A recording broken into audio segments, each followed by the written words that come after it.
Você conhece o Romário? É, ele mesmo, o Romário, o apelidado de Baixinho. Conhece, né? Mas eu não tô falando só do Romário artilheiro que gostava de sacudir zagueiros e meter o terror nos adversários em campo, não. Porque no vídeo de hoje você vai ver uma outra versão do Romário, também conhecida, mas numa história que envolve confusão, trocação de punho e galinhas.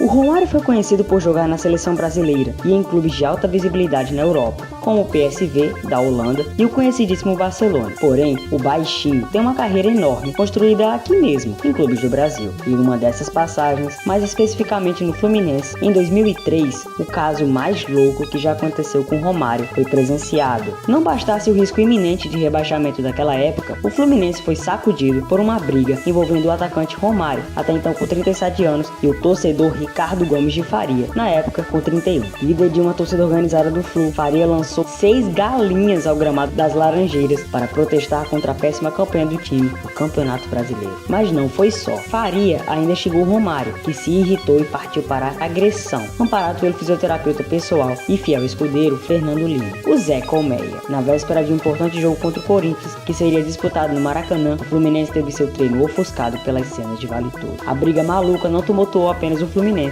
Romário e Zé Colmeia teriam de prestar depoimento sobre o caso diante do Juizado Especial Criminal do Rio. Depois de ser agredido, exibindo um corte na boca e uma camiseta rasgada, Faria procurou a polícia para registrar uma denúncia de agressão contra o atacante tricolor e o fisioterapeuta. Faria prosseguiu com os protestos, xingando os jogadores de mercenários, covardes e galinhas. A briga começou logo em seguida. De banho tomado, Romário saiu dos vestiários tendo Zé Colmeia a seu lado e partiu para cima de Faria. "Não vai me esculachar aqui dentro da minha casa não", esbravejava Romário, entre palavrões e ofensas ao torcedor. O atacante ainda partiu para cima de Faria e o agrediu com socos e tapas na cabeça. Zé Colmeia surgiu logo atrás, batendo ainda mais no líder da torcida organizada, Garra Flu. A confusão se generalizou quando integrantes de outras facções apareceram para defender Faria. O tumulto só terminou com a chegada da polícia militar, que foi acionada pela diretoria do clube. Nas entrevistas que deu após o incidente, Faria caprichou nas críticas a Romário. "Alguém como ele, conhecido e respeitado do mundo todo, não pode fazer uma coisa dessas", afirmou o torcedor, que disse ser sócio do clube há 1 ano. O STJD, Superior Tribunal de Justiça Desportiva, não ofereceu denúncia contra Romário por causa da agressão ao torcedor. O procurador do tribunal, Lindolfo Marinho, disse que o jogador até poderia ser enquadrado em um artigo do Código Brasileiro Disciplinar de Futebol, o CBDF, que previa a suspensão de 1 a 4 jogos para atletas que assumissem atitude contrária à disciplina ou à moral desportiva em relação ao seu torcedor e espectador, mas afirmou que o STJD iria levar em consideração os serviços prestados por Romário para o futebol brasileiro, a fim de evitar uma punição pelo incidente. Romário, com o passar dos anos, foi se tornando menos polêmico e virou até político. Porém, seus casos insanos de tretas envolvendo tanto jogadores como seus companheiros de profissão, jornalistas e até torcedores estão marcados para sempre.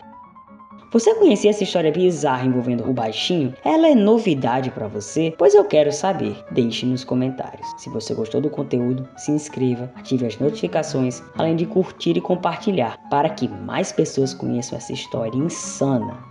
Até a próxima!